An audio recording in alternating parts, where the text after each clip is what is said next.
Hi guys, welcome back. Welcome everybody. Well, hopefully you can see by what's on the lathe. It's that time. I'm going to do my big bowl. My bowl that Pete, Pete and Barry Raven wanted me to do, fruit bowl. This is probably going to be a little bit of a long video because I've got quite a bit to do.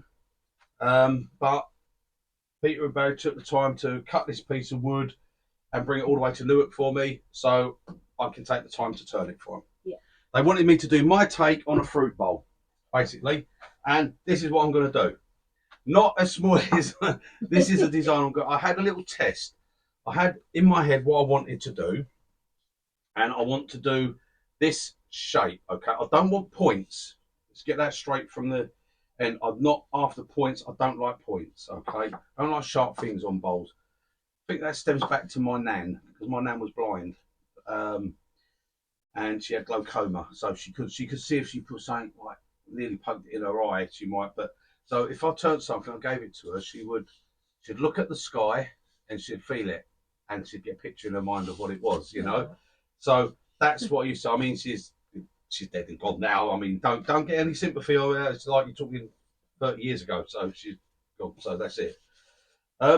So yeah. Anyway, that's why I don't like sharp points and corners. But I want this. I've got to try and achieve this little curvy bit on this, and that's what I'm going to do. Okay. So I turned that. Little update on the little bow I turned. That one. What I did. Let me bring this one over. What I've done, see, I put it back on, and I did take it a little bit thinner. This one you see me do the other day when I used my spot gouge on it. I took it a bit thinner, okay, and I spun it really fast. I was doing it at between 2.5 to 3,000 RPM, which forced the water all to the outside on it.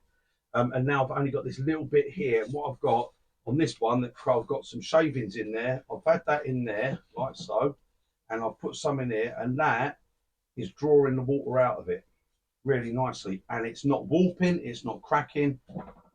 So it's working for me, guys. And then I'm just sticking that one on top like that. There. Right, so that's what I'm going to try and achieve. Now, this is very heavy. I don't know exactly what it weighs. I would guess at about 15 plus kilos, something like that. So it's quite heavy. It is very wet. So I don't know what sort of finish I'll be able to do on it, but we're going to go for it, okay? So my plan is to put it on a worm screw. I've got my 4-inch jaws on because I wouldn't want to put it on a worm screw with something like that because there's a chance there could be a bit of rock, and that's when it can come off. That's when you can have problems with it. But I've said before, I'm not going to use a faceplate. I don't like faceplates. I've got one there, but I don't like them. Okay, so I'm going to put this on my worm screw. Yeah, my tool rest will come under it, so that's all right. Right, I'm going to put it on here.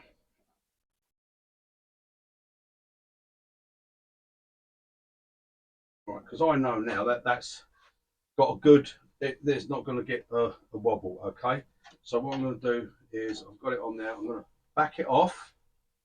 A couple of turns, that's all it takes, just a couple of turns. Just helps to stop it binding up. And then I'm going to give it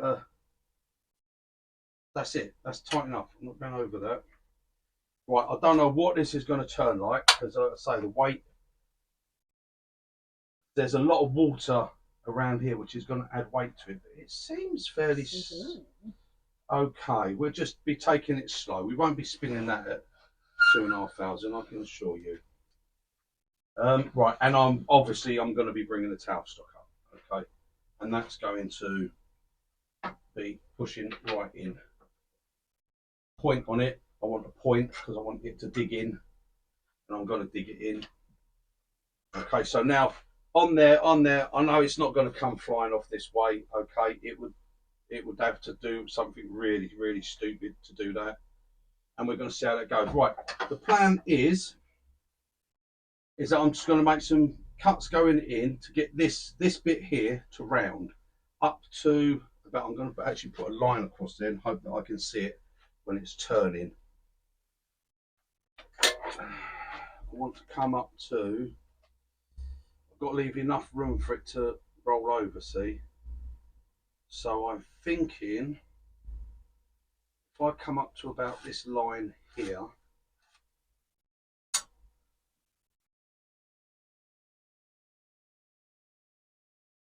doing this by eye. It's not got to be exact. I've just got to be able to see it basically, and not breaking pencil. No lead in your pencil, boy, have you? No lead. You've got no lead in your pencil, boy. Right, so where'd it go? There. Right, okay. Yeah, it's just if I do this, I'll be able to see where I'm coming up to. Okay. I've got that pretty good actually. Oops, sorry, I just moved it there. Yeah, that's all right. That's not too bad. Right, hopefully I should see that as it's going. I made some cuts. I might part off the bottom because, again, I don't want this too deep, okay? I'll show you on this side here. The idea is these are going to curl up like those ones have. These are going to curl up like this and down, like sort of that. And then the bowl's only going to be like this sort of deep, so down to here. So I'm going to be sort of probably part that bit off. That will give me a round about, that's 4 inches depth there, but I'm going to be taking this down a little bit. So it'll only be about 3 inches deep. Because remember, a fruit bowl, you know, my idea with a fruit bowl is I wouldn't want something of this sort of depth as a fruit bowl, because you put anything in the bottom, fruit on the top, everything in the bottom gets bruised or mushed. You know what it's like, guys. And the reason I want this sort of shape, I mean, this would have been too deep, this would have been shallow, but I was just testing. You put the fruit in the bottom, as you come up, you can put grapes at the edge, bananas on the edge, and that's why I like the flared over bit, okay? And I just thought doing a square top, that would be something different with this, rather than just around. And if it mucks up, and I don't get that right, I've got the circle here, I can still just turn it into a round fruit bowl, not a problem. Measurements, right, what we have got. It is 10 1/4. I squared it up because it wasn't actually square. I don't know, well, he can cut it square, so I don't know, but maybe he didn't have a set square or something with him, you know. It wasn't quite square, so I squared it up. I've managed to get it squared up at 10 1/4, okay, all round. So it should give me fairly even 10 1/4 all round. And then its depth, let me get it on. Probably won't keep hitting that until I get those corners off. At the moment, it's 6.5 inches deep. See, so I really want to bring it up to around 4 if I can, and that way I'll get rid of this bit, which looks like that could be a problem. I've got a knot there, so that should. And this has got some beautiful ripple on it. It really has. So let's see how we go, guys. Let's see. It'll either work or it won't work. You never know. We'll get something out of it. Just got a couple of thank yous. Thank you, John Robertson and Neil Edgley, for your donations to the channel. Very much appreciated. Thank you very much. Right, I'm going to be...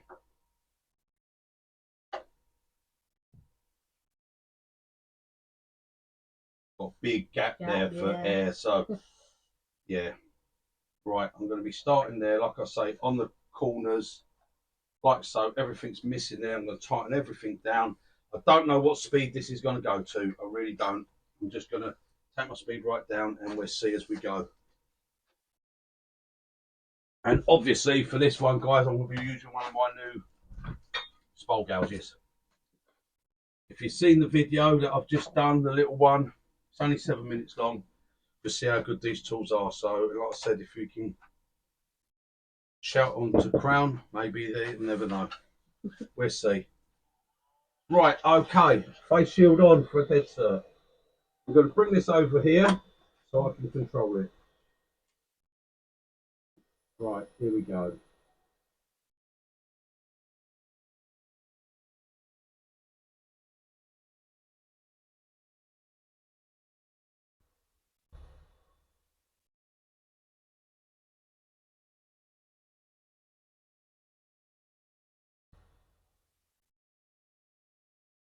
That's a propeller at the moment, isn't it? Yeah, I'm just taking it slow.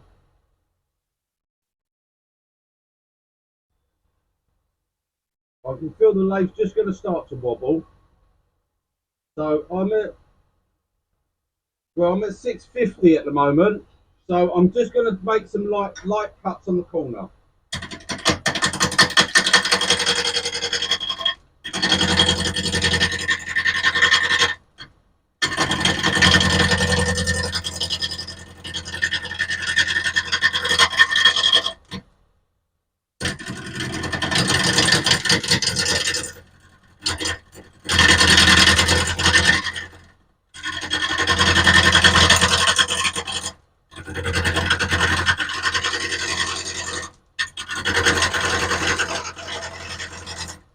fine. It's not too bad.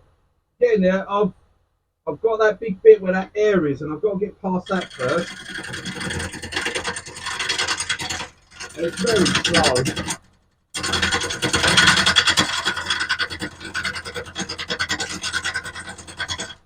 Right, okay, let's move the tool rest in. Yeah, I've got this bit. Right, stop. Yeah, I've got this. This is what's causing me the problem. Because I've got such a big, look, I've got a massive overhang there before I get to that. So, but it's not going to take much. Once I get this, a bit of this off, I'll get a bit of speed up there and it'll be all right. So let's go. I'm going to actually turn up just a little bit.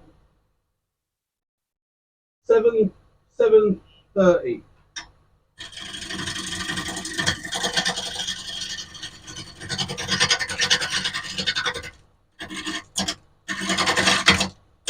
I've got a big bit of air up. Big bit there though.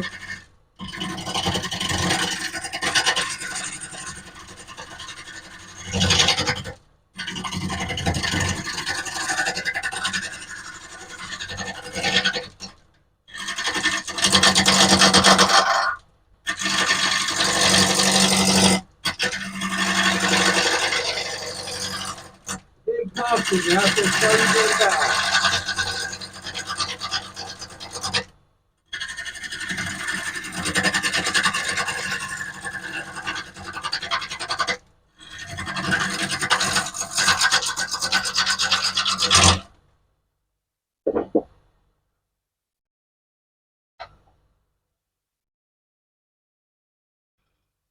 There we go. I'm getting a bit better there. I can take up.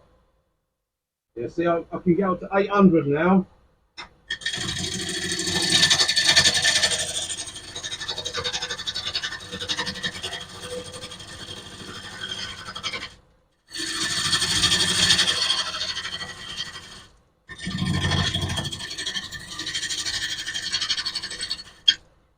Right, what I want to do is try and come in.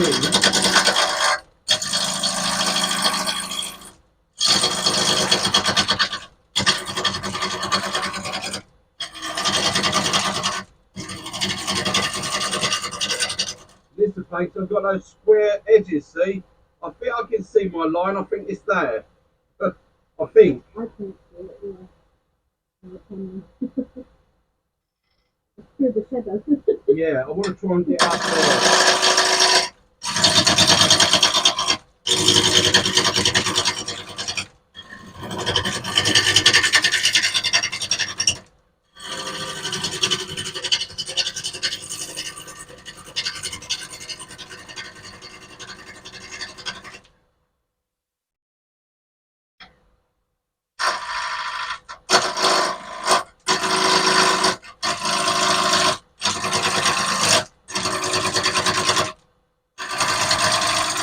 Right, let me just stop and have a look and see where I am compared to that line.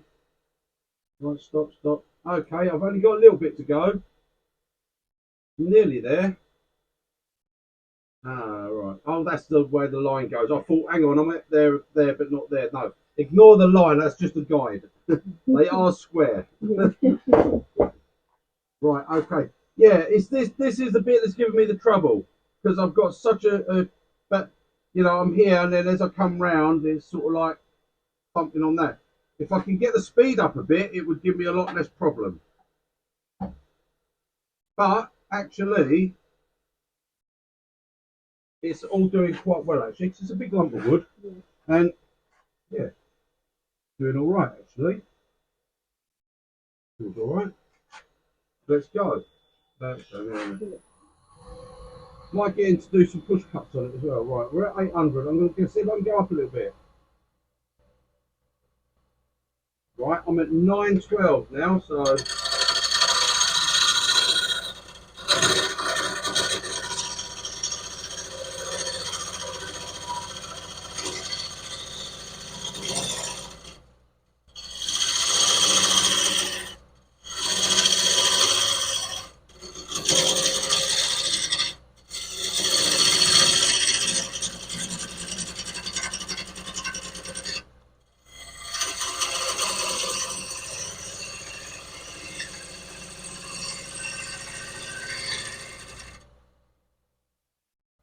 How the hell I'm going to curve those corners, I don't know.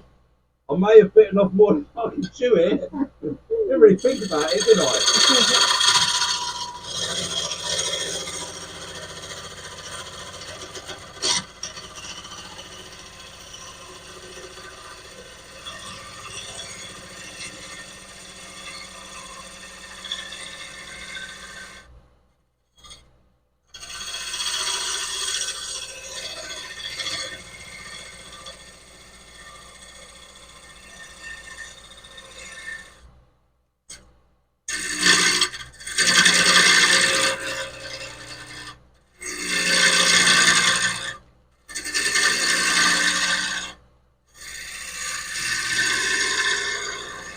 Now I'm watching because I can see through here, I can see roughly where it's going to be round at the other end. Because this is the corners and I can see where it is. So I'm trying to bring this up to match up to that end. You get what I mean? Can you see it? Completely lost me on it, but it doesn't matter. Right, okay. Yeah.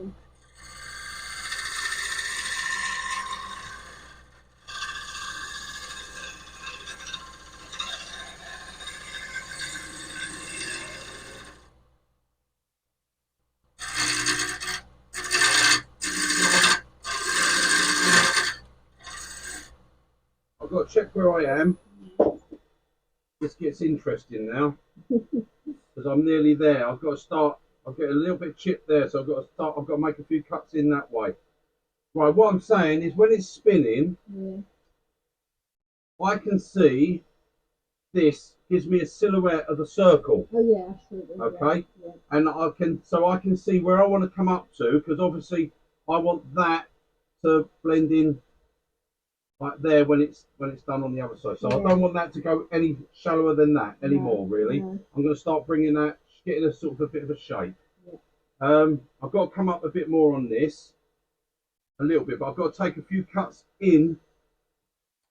Okay, I've still got that bit there, but I'm getting rid of stuff. I don't think I'm going to part it. I think I'm going to turn that down and just come into that side. It's got some dodgy bits on it, so I don't think it's worth me parting that. I'm not going to really do much with that piece. So right, I'm just going to check my corners here. Right, okay. So I'm going to come up a little bit on that and make some cuts in. Put my control back down there. Now I'll just check, make sure I'm still tight. Everything's still good. Right.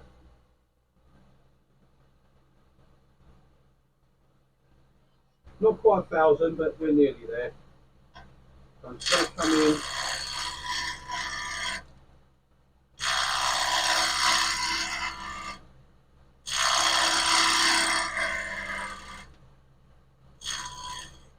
I'm going to have to stop and start at this point, guys, so I can see where I am, because I can't see it, obviously.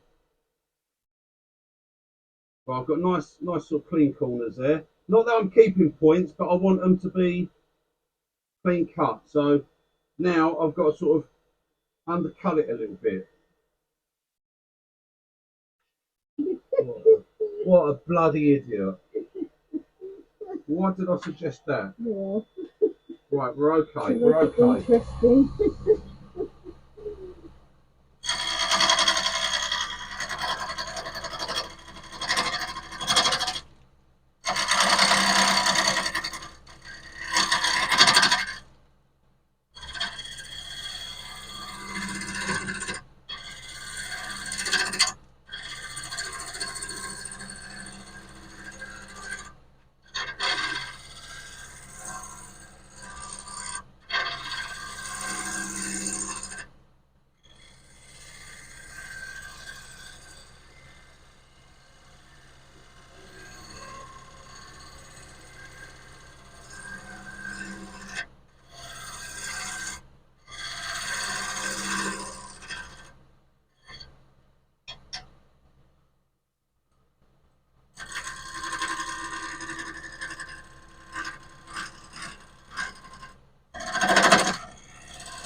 The thing is, you've got to float it, not push it. If I push it onto it, allowing it to bounce.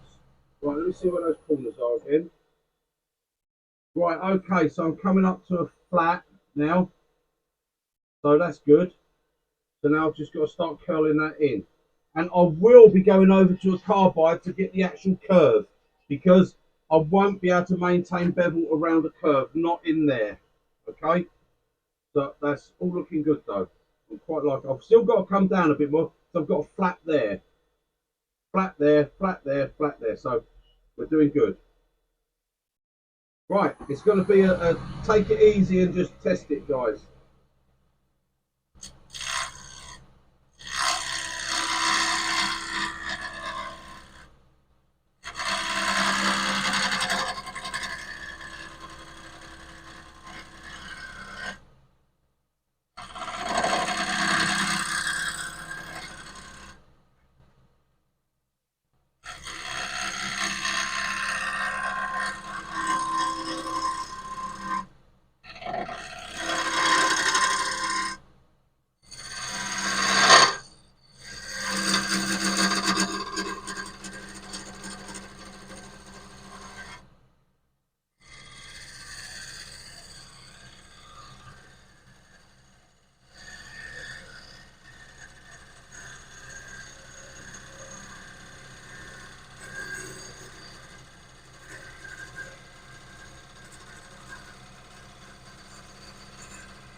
I'm going to get rid of some of this white at the bottom.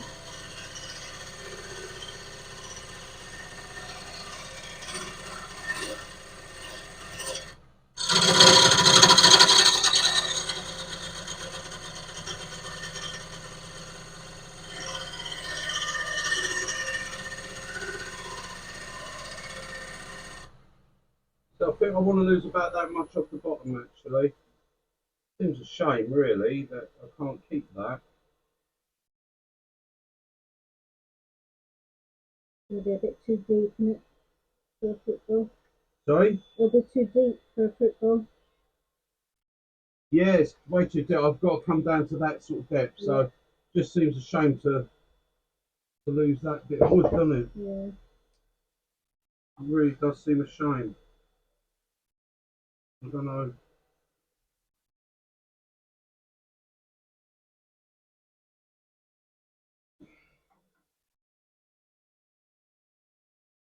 I don't know whether I would be able to part that off.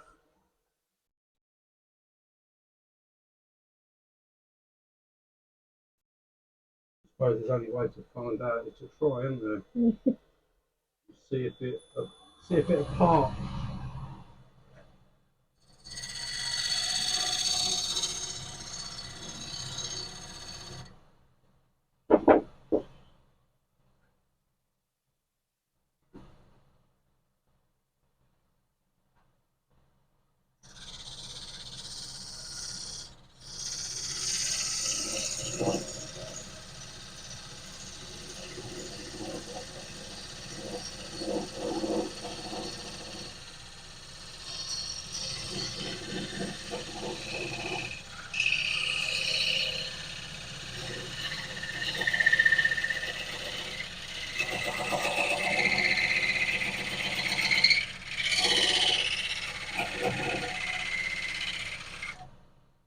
Running in that far, but I was nearly off.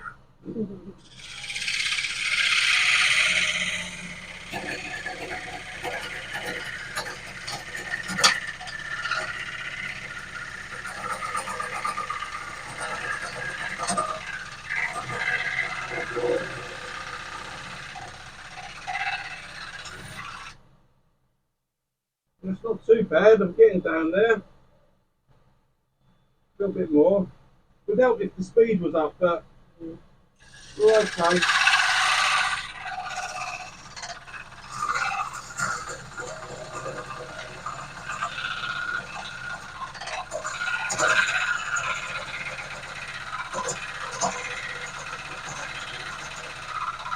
Right, I should be able to saw the last bit of that. No, look where it is.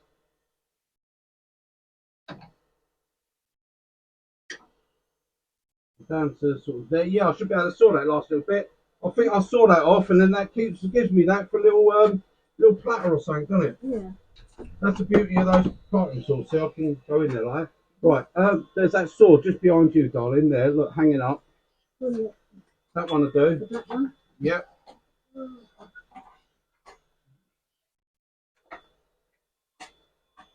Oh, sorry. Yeah, all right.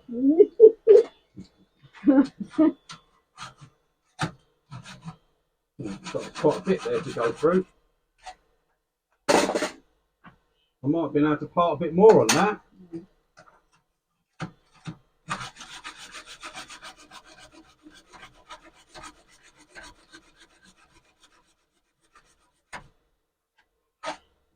I'm doing that and my thing's shaking on my head. Right, it's going through really quick actually. Right, sorry about this guys, but you know.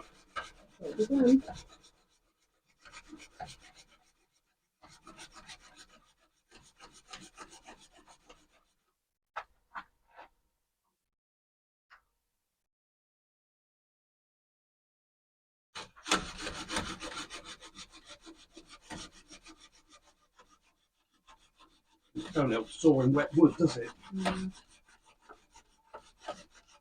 Come on, come on. You're nearly there.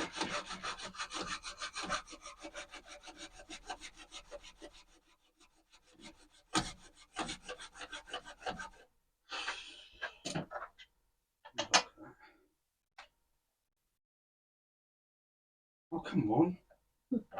There you go.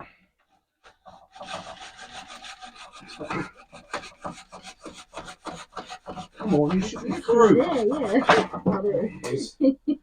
I did get down to quite a little. That's what was causing the problem. All that. And then I did get down to quite a bit. Right, that'll make a nice little dish. Yep. I made a nice little something, wasn't it? Yeah. Right. Waste that whatnot. There we go. Right, now I'm going to. Look at me puffing and panting. Yeah, a bit of sore. Look at you. God.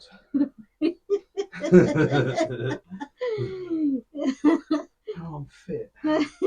Right, okay, but oh look, I can see water coming out of that as I'm pushing that in.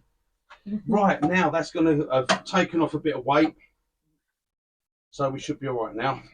This is all going as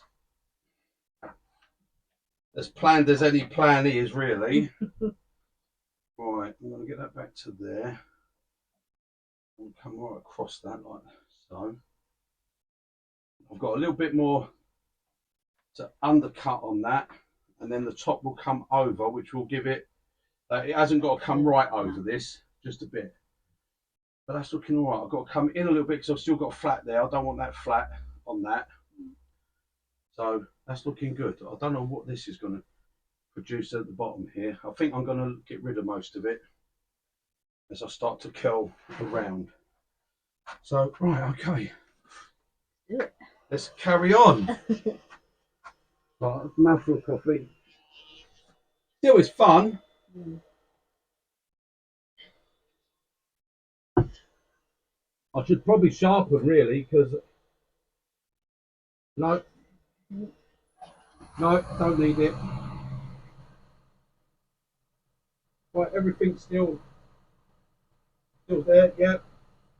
Right.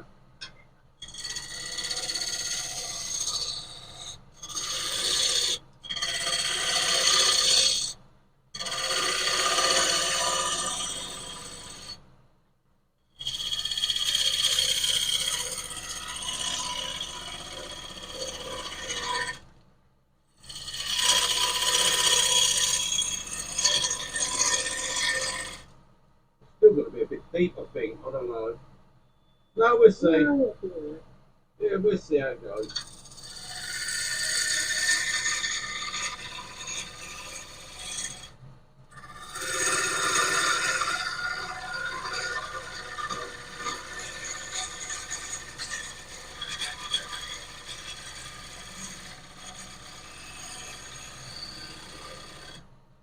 Bit of bounce there, look.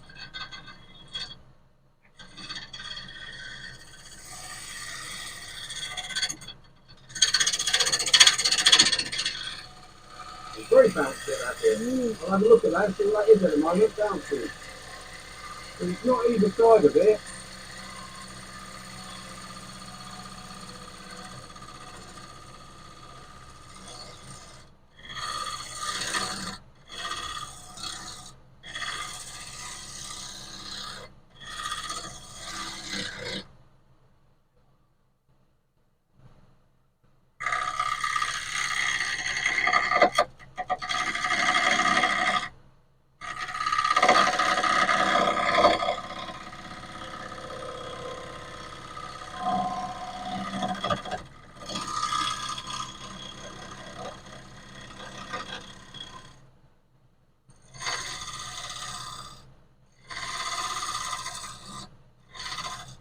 Now I want that to be a curve. I don't want it up and along, I want it to curve on that. I'm going to bring this down a little bit. I feel I'm going to have to have a sharper. See, it's wet wood. Right, hang on, we're getting there. Look, we're nearly there. Look, there, I've got a curve there now. So that's starting to curve. It's just got to come up a little bit more. Right, what's bouncing here? It's that knot there. I've got that knot there that's causing that bit of bounce there, so we'll remember that as we come round. And this stuff here.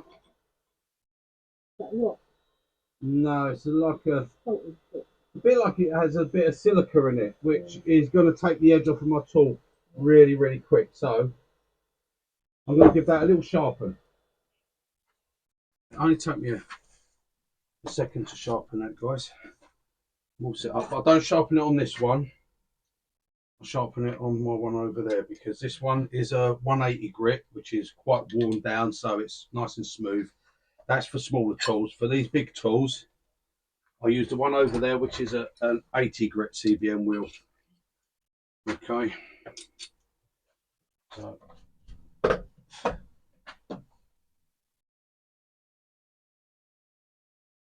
I'm all set up for it, so it's literally going to be 2 seconds. Lisa will show you from where she is there. Yeah, I won't be able to go past because of the doggies. Right, okay. They're all down there. Look at them.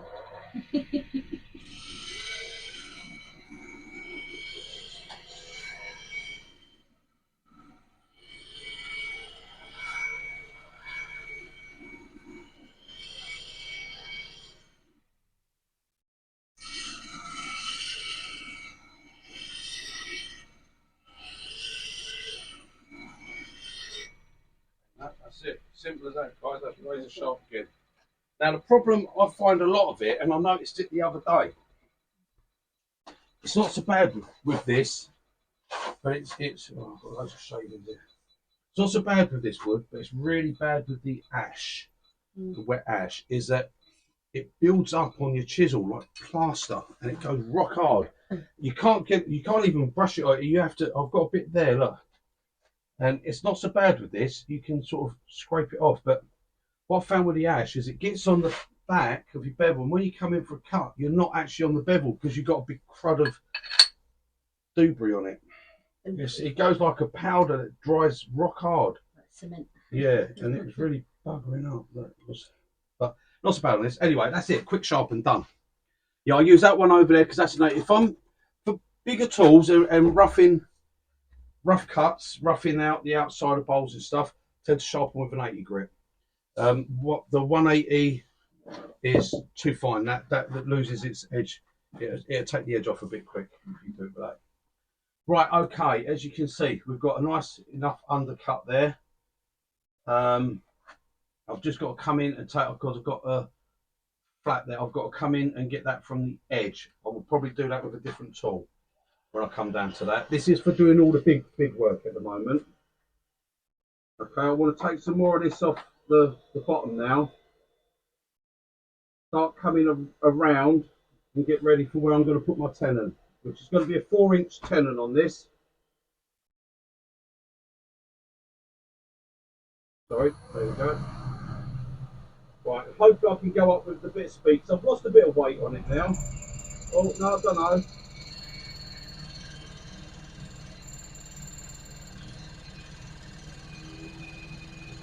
And I'm quite happy about it.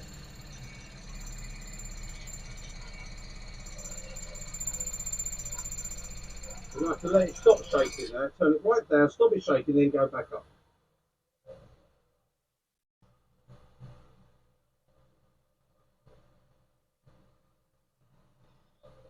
So back up with that 950, so that'll have to do it for my. It's because of the amount of water in it that's pushing out, it's throwing it off balance, that's all it is. Now look at that cut now. It just needs a little sharpen.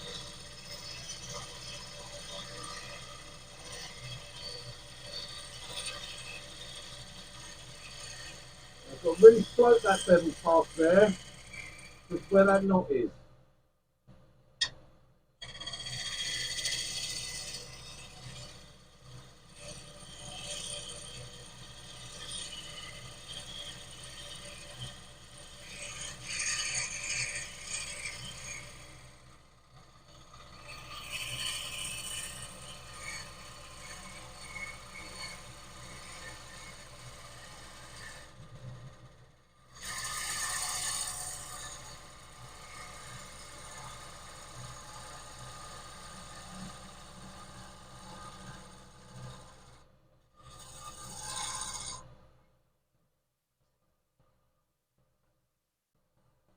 Nice, that's alright, that's not too bad, that. Okay.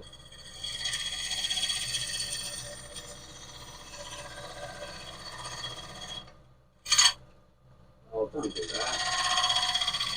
What do you want to go and do that for?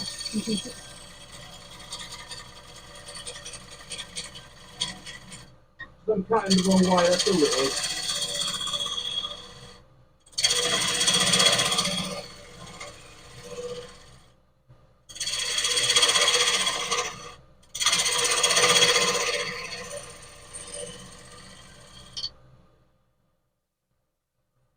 I might actually use my big jaws there. Yeah. Get a bit, the bigger tenon I can put on it, the better really.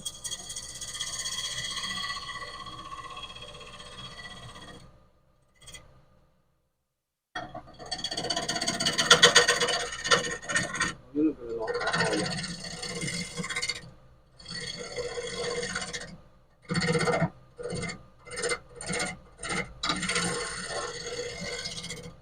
Bit high actually.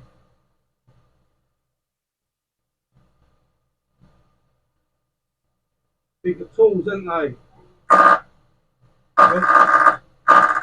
am I hitting? Oh, is that hitting under there? I thought, what am I hitting? No, come off. That's it. Don't knock them corners off. Oh my God. I'll turn them off if you don't mind. Mm-hmm.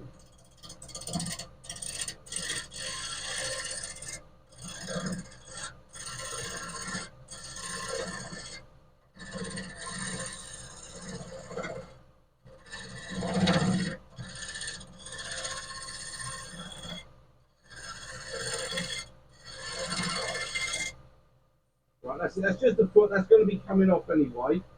So we're all right with that.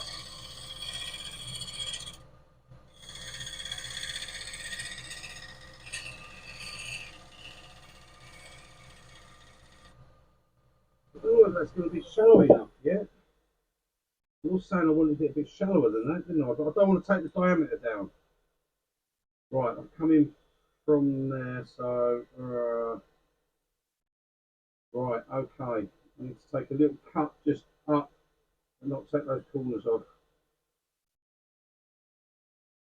Feather that out just a little bit.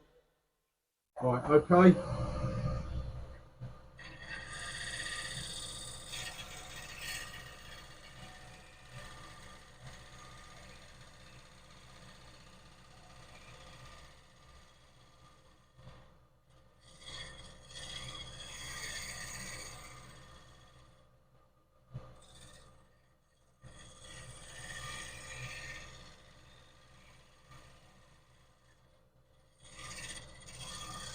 Wet, and I'm slipping on the wet. Look, it's building up underneath.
cleaned up all those corners.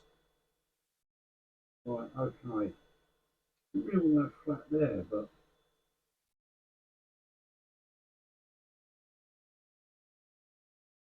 let's just take that up a little bit more in here. Come up a little bit more. But then I did say I'm going to probably go over to a carbide to do that because I need to get that curve up in there. So that's right. Very wet, so it's very hard to get a finish, any sort of finish on this. Like the finishing cuts. Nice little patterns in it. I'll bring that there for a minute. Make sure that misses them all. It does. Do not move. Right, okay. I'll try and get some sort of like bit of it. Actually, let me check that. Watch those corners. What am I here?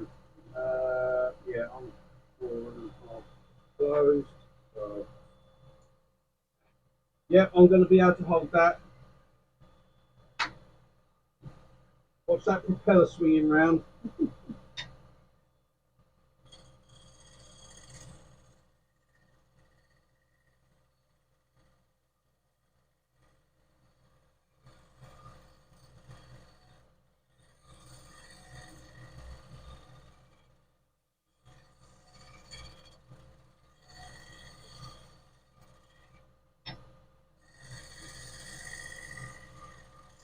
Just there, there's something making it bounce just there.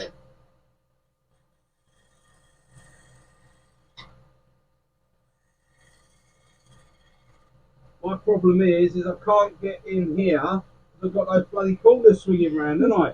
Right, I think I'm done on the big tool now. I think it's done its job. Fantastic, I love that. Absolutely love that tool. Right, I'm going to be using now another big tool, but I'm going to be using my 5/8 spindle gouge. That's got to come up a little bit. To try and get a little bit of a finished cut. It's not brilliant because there's so much wet on there. Let's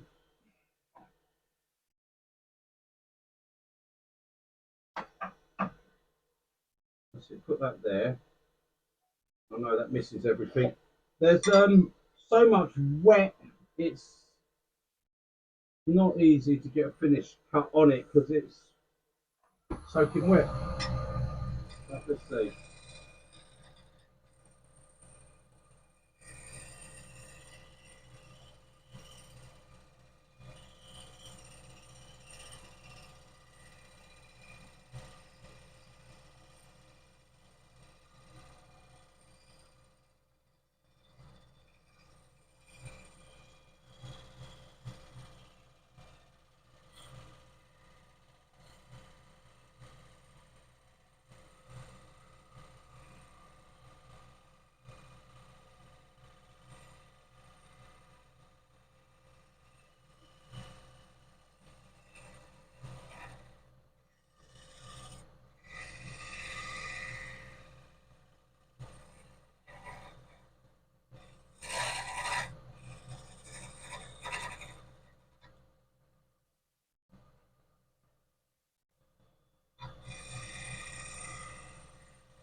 Very close to running out of tool rest there.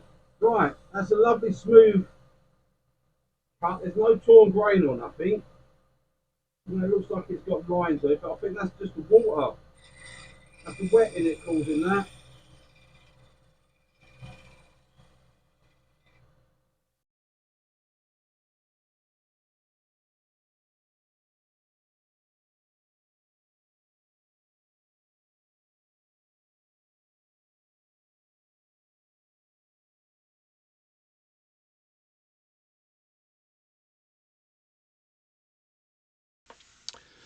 Right, I'm really sorry about this, guys.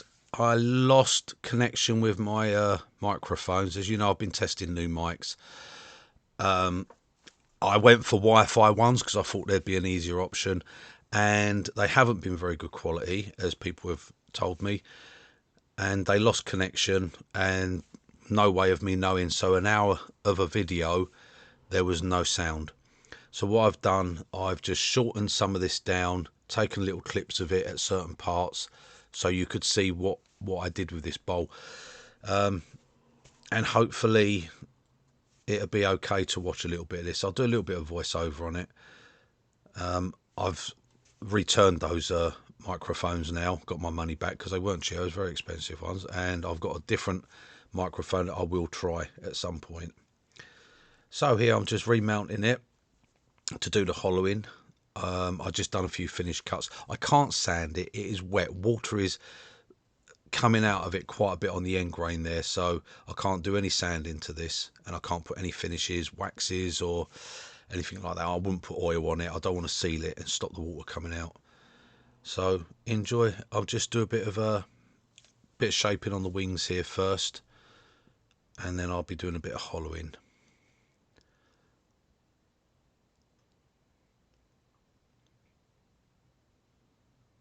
Some people might like the fact that they couldn't hear me. You never know. I was just trying microphones out for the simple fact I want to try and cut out the noise of the lathe and the dust extractor when I'm using that. I know quite often it can come through muffled, because I will not, guys, I've said it so many times, I will not turn without a face shield on. I do not want to breathe that stuff into my lungs, thank you. I've had reactions with woods before. I have a bad reaction with oak. Here I'm just getting the speed right there. I couldn't get it over 950. That's the maximum it would go to, because of the water in the piece. It was throwing the balance off all the time. Even though I was removing the wood, it was still throwing the balance off. For me personally, you know how I turn, I would like to have got that up to about 16 to 1800 RPM, but it just wouldn't let me at that point. So I'm just using my spindle gouge just to cut in on the wings, just to get that nice clean cut as I come in. I've got to curve them over on the top, but I'm coming forward just to make sure I get that crisp edge on them. Not that I'm keeping the points, I'm going to take them off, but I don't want them to chip out. So I've got to stop and have a look, because the hard bit was because I couldn't get the speed up, and being it was a square blank, you've got that little bit more time between the corners coming round, so it's a little bit harder to control it and get it to glide round. If I could turn the speed up, I would have got a lot cleaner cut and a lot better cut, but it done all right. And I was using my 5/8 spindle gouge there. Handle dropped right down so I can cut in and slice in on that wood, and it worked quite well actually.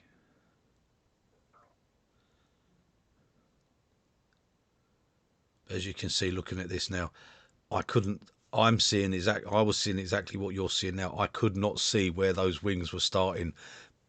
It was hard to actually judge where I was going to come in on and try not to knock one of those corners off. I'm just continuing the spindle gouge just to come in and roll that edge over there.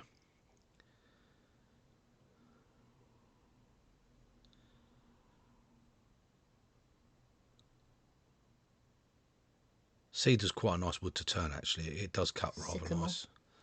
Yeah, I know. Sycamore's good as well, which is what this is. You're all right, smart. Yes, Sycamore is nice to turn.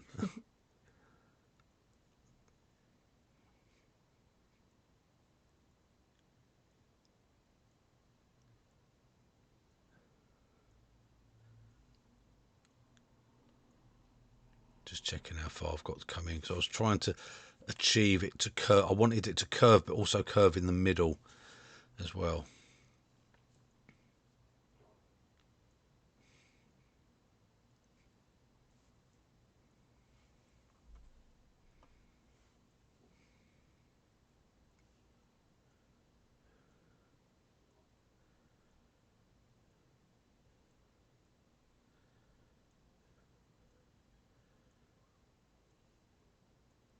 Just getting my tool rest set for a little bit of hollowing here, and I decided I'd use the 15mm round carbide to start this off with. just to hog some of it out and get rid of it.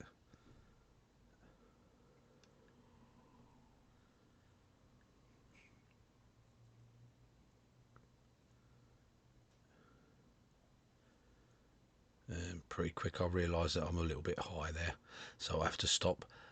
Can't take a chance on lowering it while it's turning, not with those corners there. I think they'd smart a bit if they caught your knuckles. I'm not going to take a chance on that. There we go, we get the height, and I'll just come in with the 15mm round just to get a bit of that centre out. I could have used a bowl gouge, could have used a spindle gouge, but the carbide, well, I'm not going to dull it. It's not going to need sharpening for a long, long time, so why blunt my other tools, just getting rid of rubbish out of the centre of it.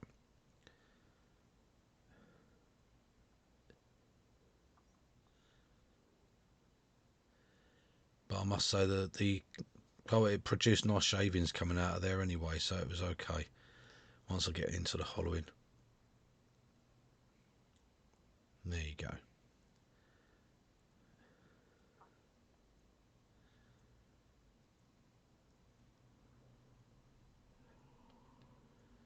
I was having to go quite slow because it wasn't moving that fast. And in the centre, as I said, I couldn't get it much over 900 RPM, so the actual centre was turning fairly slow for carbide use.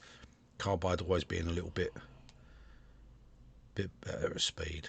Well, a lot better at speed actually, but we did get nice shavings coming off.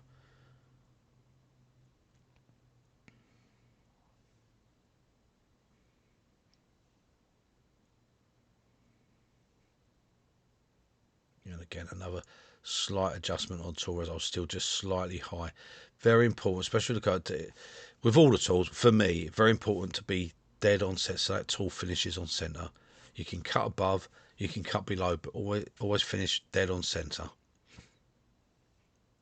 I just went over to the 9mm, the number 2 box hollow here, just so I could get the actual depth that I wanted first. But realising then, because I've just changed the tools, I had to bring the tool rest up a little bit because I lowered it for the 15mm, but then I decided to use the 9mm and had to raise the tool rest again. There we go, bang on centre. So, and this was again just to get down on that centre, just to find roughly where my depth I wanted it to be.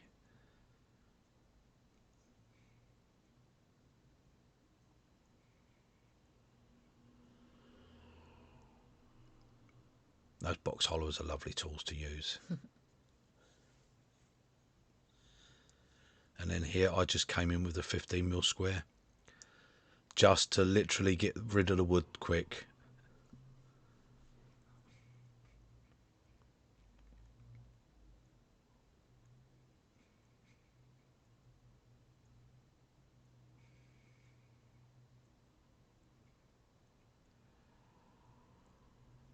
It's a great tool just for getting rid of basically the guts out of the bowl.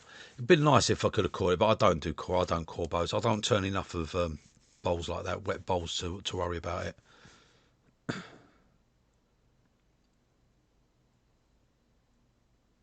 The only time I turn bowls is for YouTube. I don't turn them in my everyday turning, so.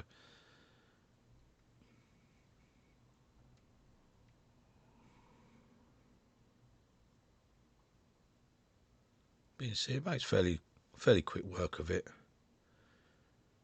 You just have to remember, because of the slower speed, to go slower. If I could have got the speed up, I could have got rid of that a lot quicker.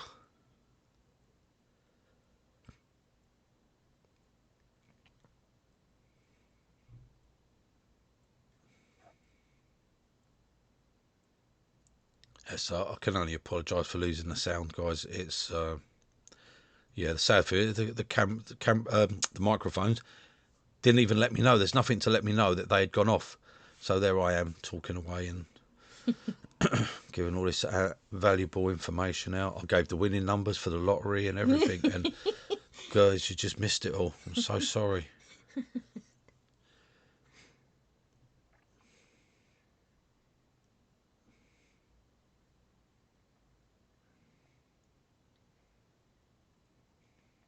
I switch back over to the round there so I can start getting the shape again.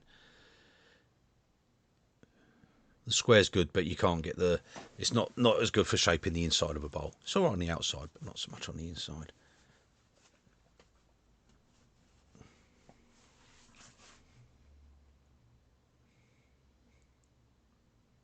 But it was fairly slow going on that.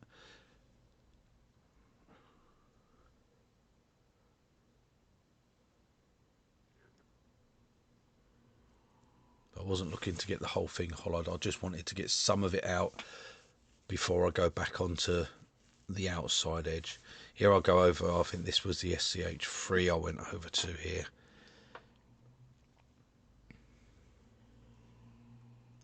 Just seeing if I could get the speed up, but it still wouldn't have it. It wouldn't let me go any quicker. That's a 15mm round again, isn't it? Oh yes, I'm still on the 15mm round at the moment. And I do go over to the SCH3.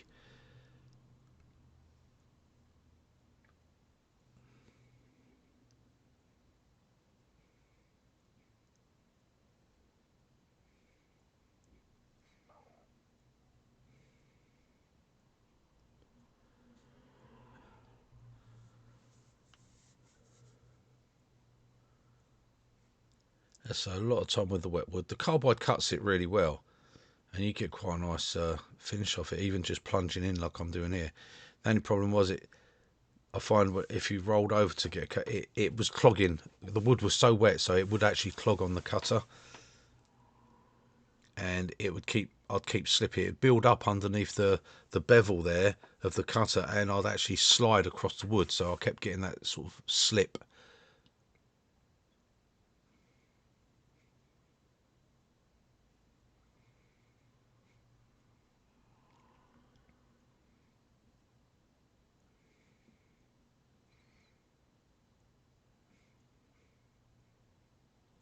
As you can see, it makes easy work of it, and I was not taking any rushing on this. I was just taking my time.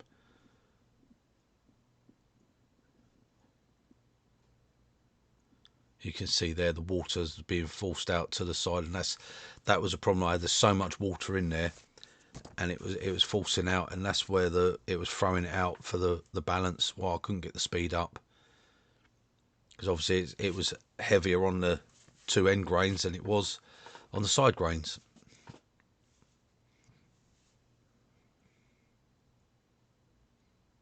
You just tightened it up there just to make sure that it hadn't. Yeah, I just checked the chuck, because being wet wood and you're compressed down on it, it will shrink a little bit. It presses in, so it's just after a few turns, just give it a little nip, just make sure it's tight, but don't over tight, don't wrench down on it, because you will chub it. We've jumped forward a little bit here, and I think I'm using the SCH3 here. I just jumped forward on this because you don't need to see me just doing all that hollowing. It's pretty boring to just watch that without my talking, hearing my voice. Lisa thought it was better, but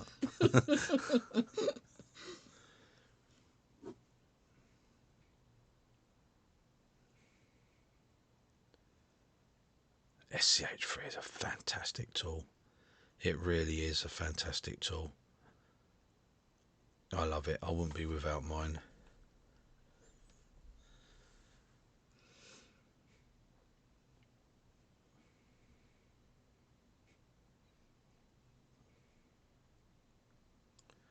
I'd also changed my tool rest there. I changed over to this one. This is one I made up. This was a copy basically of the one Johannes, the hat man from America, that he uses, and I made this up for when I'm doing cowboy hats. I don't like curved tool rests as a rule, but this one only has that curve at the end, so I can still get it in straight. So the part that's on the outside of the bowl doesn't interfere when you're swinging round. I find curved tool rests can interfere with you as you swing round. The curve that's on the outside part of the bowl tends to get in your way, so I want a straight and just a curve at the end. And this one works really well. I don't use it a lot because I don't do those sort of bowls really, but it works fantastic. It really does. And that I just made that up myself.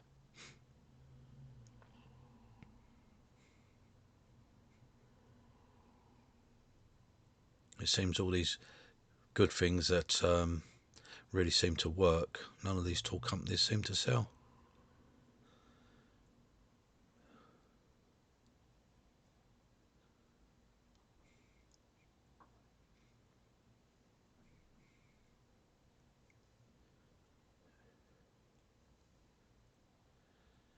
And here I changed to the 6mm just so I could do a little bit of cut. I was basically showing, at the time I was talking through this, and I was just showing all the different tools, because I've been asked a lot of questions on which one's best for the hollowing, which one should I choose, because I've got a 6, an 8, a 10 and a 12. All pretty much the same, guys, really. But the one thing I did say here was use it the same as you use a bowl gouge. Don't think because it's carbide you've got to treat it different. If you come in and pick up the cut the same as you would on a bowl gouge, you'll get exactly the same cut. And we can come around there, slip again. I kept getting that slipping on that wet wood. I'd get the shavings would build up under the bevel, and it would cause me to slip a little bit.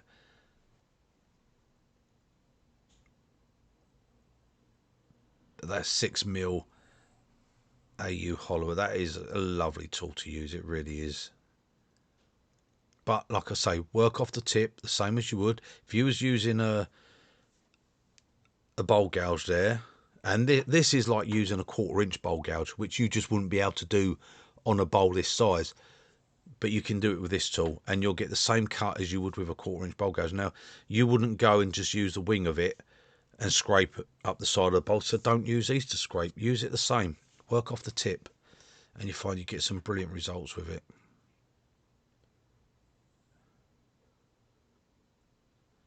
I wasn't trying to get a finished cut on this with it.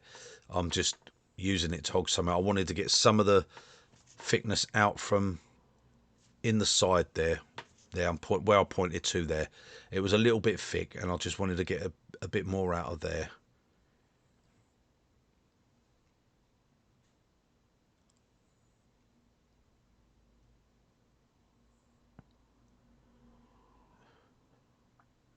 And it gives me the chance to use all the tools. I've got so many of them, so the only way I get to use them more if I use 3 or 4 on the same project.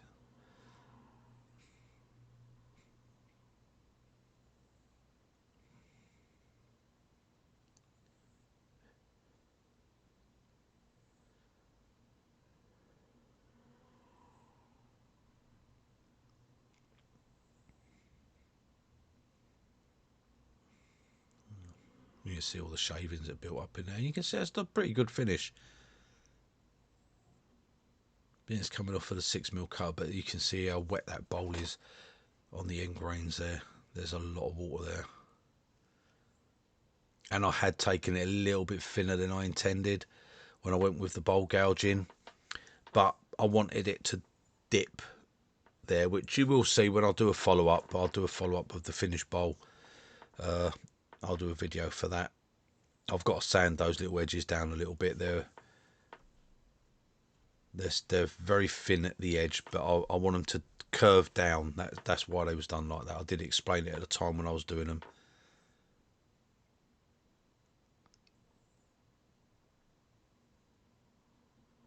That 6mm cut just removes so much wood. It's fantastic. It really is.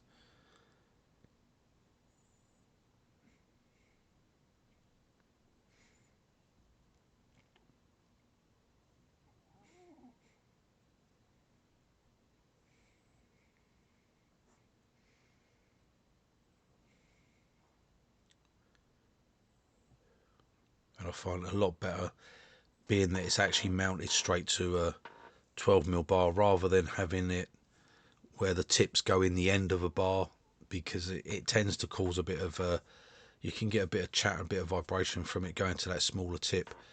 So that's why I don't over push for that type. I prefer the actual 6mm mounted on the 12mm bar. Here I'm going back over to the SCH3, which will give me more of a finished cut. Not that I'm actually completely finishing this because I know I'm going to have to redo a little bit on the inside of it, because once it's dried out then I can get a really good cut. Now I found there that it was not letting me pick up a cut on the outside. I kept skidding on it. So the beauty of the SCH is you can, well, all the AU hollows, you can do a cut coming out of the bowl, and it is a sheer cut, not a scrape. As long as you get the tool at the right angle and drop that handle down, that handle has to be low, and then we can push cut across the bottom.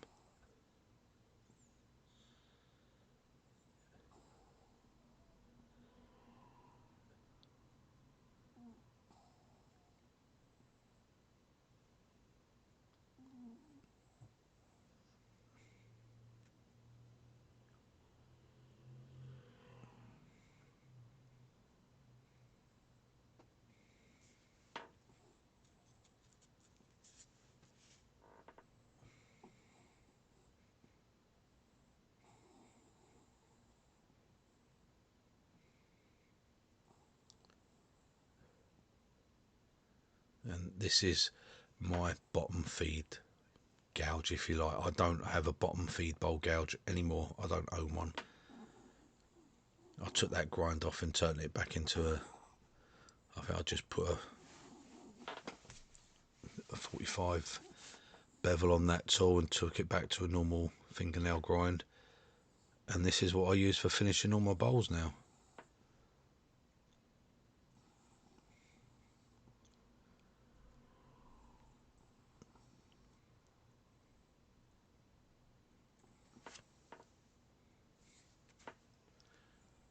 And you can still see there's quite a bit of wetness on that bowl. But now I've turned it fairly thin. It shouldn't take too long to dry out. I've, since this is finished, packed the I've packed a load of dry shavings into it, so they're helping to draw that water out. And literally a couple of days I should be able to remount it and actually put a finish on it. You can see where I wanted those sides of the bowl to dip down, which they do, and a little bit of sanding on the top of them would be needed, and that would be them finished.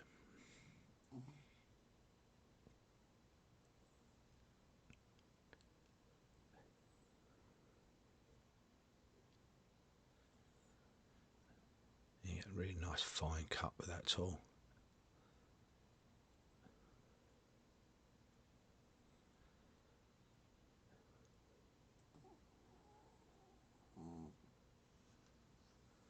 And I've been using this for this sort of stuff for, well, it must be over 2 years now on the SCH3 bar there, and I still haven't rotated that cutter or sharpened it or done anything to it.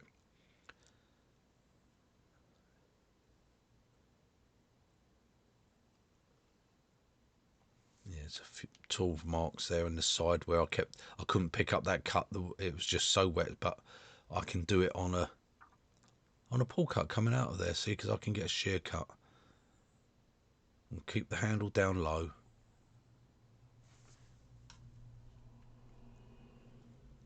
The shape of the cutter, see, allows you to get the bevel in contact and pull out and remove a lot of it. But I'm not over worried about it at this point, because I will have to remount that and do some sanding.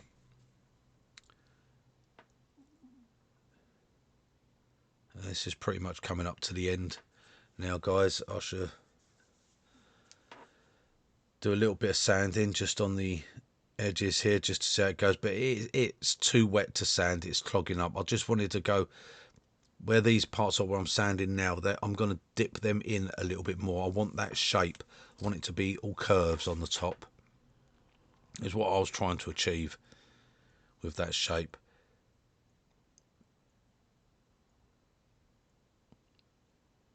They were quite thin, but by the time I take them down a little bit more, there will be a bit more thickness to it at the end.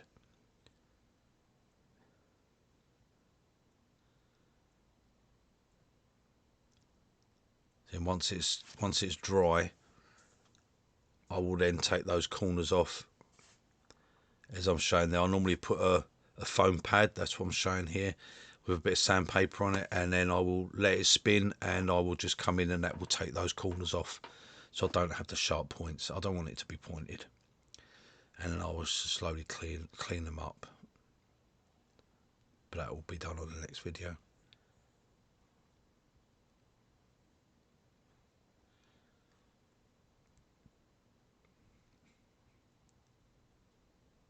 I was just explaining here that I'm going to need to let it dry now, and I can't sand it, it just won't sand.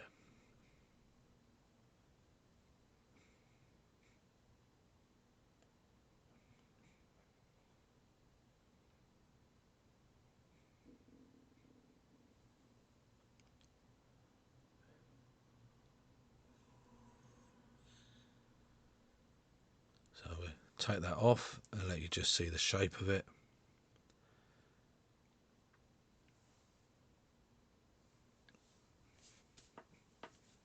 There we go, guys. So I'm going to say toodle pip, and I will see you on the next one. Bye, guys.